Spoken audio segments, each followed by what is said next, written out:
Bonjour à tous et bienvenue, vous regardez l'autre direct spécial élection législative et aujourd'hui on boucle notre tour d'horizon dans la deuxième circonscription avec Nathalie Perrin-Gilbert. Bonjour. Bonjour.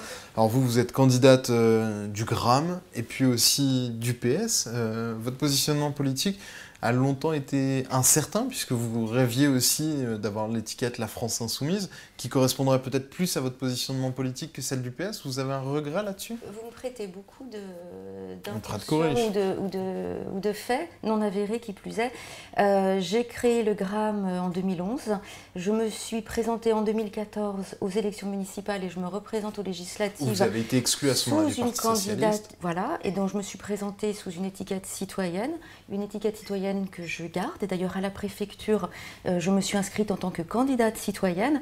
Après que différents rassemblements et mouvements de gauche et partis de gauche se retrouvent dans mes valeurs, derrière ma personnalité, derrière mes propositions, c'est un fait et tant mieux parce que les Français et les Françaises demandent ce rassemblement pour que la gauche puisse enfin faire entendre sa voix. Mais je ne suis investie officiellement par aucun parti. Des partis, des militants me soutiennent aujourd'hui, mais je reste candidate citoyenne, comme par exemple Isabelle Attard dans le Calvados, qui reste aussi candidate citoyenne et qui a le soutien de tous les partis de la gauche. C'est le cas aussi, depuis le PS jusqu'aux Insoumis, c'est le cas de François Ruffin, c'est le cas de Charlotte Marchandise. Nous sommes des candidats citoyens, même si des partis effectivement se retrouvent derrière nous. En revanche, la France Insoumise présente une candidate, oui. Hélénie Tferlet, contre vous, sur un positionnement politique qui est à peu près similaire. C'est quoi la différence entre les Insoumis et vous ? Alors, je crois que c'est une différence de conception de l'action politique. Moi, je défends une action politique horizontale. Je défends la diversité, y compris au sein d'une gauche. Une gauche peut être unie, mais diverse, avec des sensibilités, des nuances. Quelque chose de beaucoup plus horizontal et respectueux, alors que dans les faits, France Insoumise a un modèle beaucoup plus vertical, beaucoup plus hiérarchisé, beaucoup plus peut-être même autoritaire. C'est pas quelque chose qui me correspond. Donc effectivement, je n'ai pas souhaité signer la charte, la fameuse charte qui semblait beaucoup trop me lier et surtout faire primer l'exécutif sur le législatif. C'est quelque chose que je défends ardemment, la séparation des pouvoirs. Quand on est pour une 6e République, on défend un autre modèle qui n'est pas l'hyper-présidentialisation, qui n'est pas l'hyper-personnalisation, qui est la prime aussi à la loi, au Parlement. C'est ce modèle que je défends et je ne le retrouvais pas vraiment dans la charte. Voilà.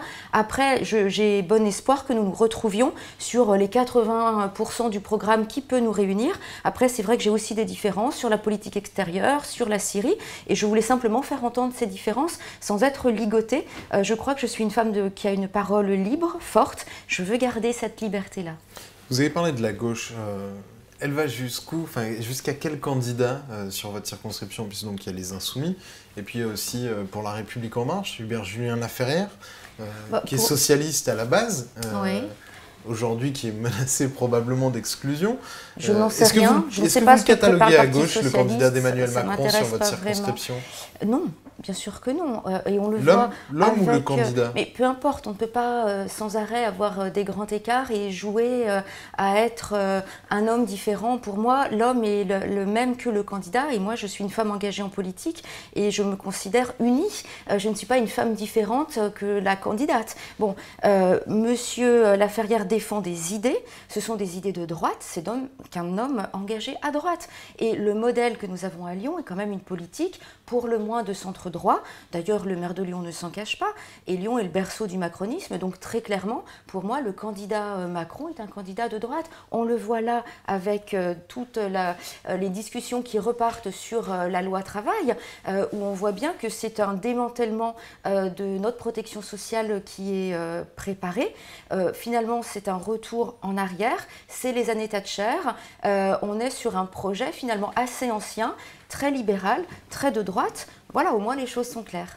Pour vous, il n'y a rien de gauche dans Emmanuel Macron? Pour l'instant, ce n'est pas les signes qu'il a donnés en tout cas. Il y a des ministres de gauche, même si du coup Gérard Collomb pour vous n'est pas de gauche. Le Premier ministre est un Premier ministre de droite, c'est un acte fort. Et le numéro 2 du gouvernement est aussi un homme de centre droit. Voilà.